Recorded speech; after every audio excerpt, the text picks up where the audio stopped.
It's a sub 56, 59, 8, somewhere around that time.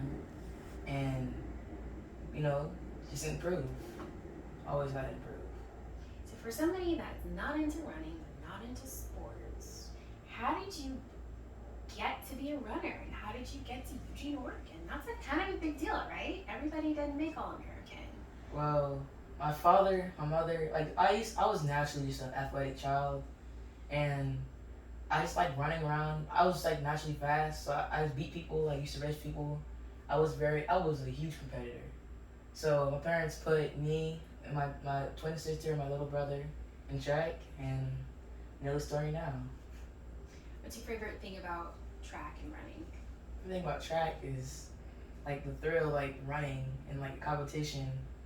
It feels good, like just to win. Honestly, such a good competitor. Like just running, like even like losing, but I still like get my personal record. It's still like enthralling to me. Thrilling's a good word. So tell me about your training. Tell me about. Well, let's go back. Let's go back to Oregon. What was the most difficult thing that you experienced while you were there? Most difficult thing is probably like looking at the boys in front of me, looking at their times, and seeing like 55s, 53s. It's pretty intimidating, but once you just run your race, like it'll make its way out for you. And tell me about the moment that you realized that you made top Well, actually, I have it on video.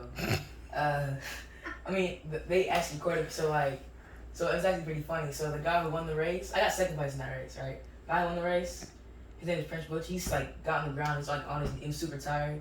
So me and the other dude, so it's top two qualified. So I got second, and I beat the guy in third place by 0.03 seconds. So I eight. let Some margin. very small. So once the announcer said my name, I turned around and like, yo, let's go, and it was very because like I made it. It's the best thing in the world, really. Did you ever think that you wouldn't make it? I wouldn't. I had some doubts at first, but it all worked out in the end. Tell me about your training. My training, well, I run for the Eastside Steppers, or a track team in Oklahoma. Even though kind of in Central Oklahoma, we're still Eastside. I don't know why. And so I have about 3 sprint coaches: Coach D, Coach Love, and Coach Tim, and they've been like working with me since I was 8 years old. So like they've helped me with my form, my technique, my block work, all that stuff, and helped me like become what I need to succeed. And tell me about the discipline. Do you have to eat a certain way? Do you go to sleep at a certain time? What does your average day look like when you're training? Okay, so when I run and start training, maybe practices 3 days a week for 2 hours, sometimes 2.5. So Monday, Tuesday, Thursday. I like to drink a lot of water and like eat. Like just in general, I don't eat a lot of junk food. I like my mom cooks like really good healthy food. I eat a lot of fruit and nuts. But like I like to drink a lot of water and healthy food. Yes.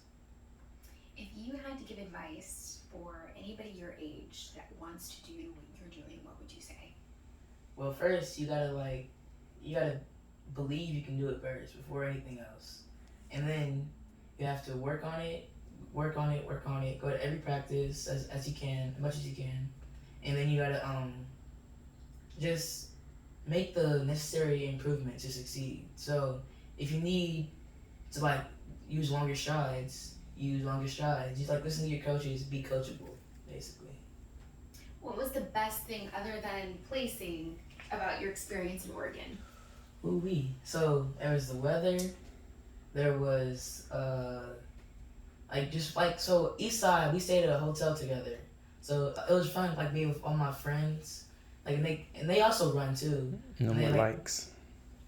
and they encouraged me on, and they helped me be like it was a very fun experience. And I like the little town Eugene, even though it wasn't like it was a small town. It was really cool. The best part, all in all, was Hayward Field, definitely, because it had almost everything, and like it felt good walking in the same steps as like guys like Noah Lyles and Ariane Knighton. They ran that same track, and that same field, all that stuff. So it's really cool.